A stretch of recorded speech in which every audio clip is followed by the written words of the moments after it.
মানুষের জন্য, কল্যাণের জন্য, রহমতের জন্য আমরা কাজ করে যাই, আর সেই কাজকে আমরা অনেক জায়গায় আবার বন্ধ করে দিই।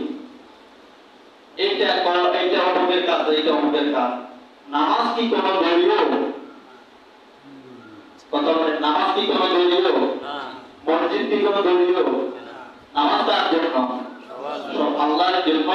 এবং এই নামাজ মানুষের কল্যাণের জন্য, মানুষই নামাজ পড়বে। আর এই মসজিদটা কি কোনো মানুষের, কোন দলীয়, কোন হিসাবে, কোন নেতা?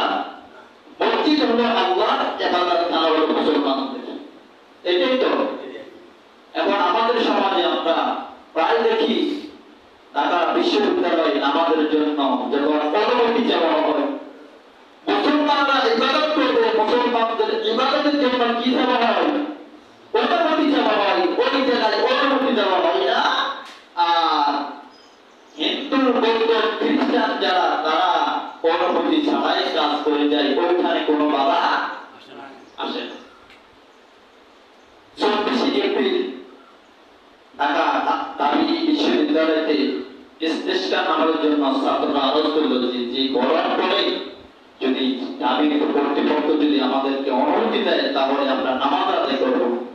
দাবি কর্তৃপক্ষ অনুমতি না দেওয়ার পরে তারপরে দিন 25 এপ্রিল খ্রিস্টানরা বিভিন্ন রান্না নিয়ে, বিভিন্ন বড় বড় জিনিস নিয়ে ওখানে তাদের ভক্তিগুলি, তাদের যেই পূজাগুলি উদযাপন করে। তাহলে আমরা 25% মুসলমান দেশে হলেও আমাদের ইবাদত আমরা ঠিক মতো করতে পারি না।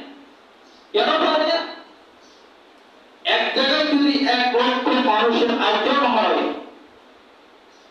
যেই জায়গা থেকে সত্যের কথাগুলি, সত্যের বাণীগুলো খুঁজবে, ওই জায়গায় ইসলামের বাধা। আর যেই জায়গা থেকে ইসলামের কোন নাম বন্ধ নাই, না বন্ধ আসবে না, ওই জায়গায় কোন রকমের বাধা আসবে না। তাহলে আমরা সবাই মুসলিম। দুনিয়ার সামান্য 38 অথবা 39-40 সেলসিয়াসের গরম যদি এমন হয়, জাহান্নামের উত্তাপ কেমন হবে? আল্লাহ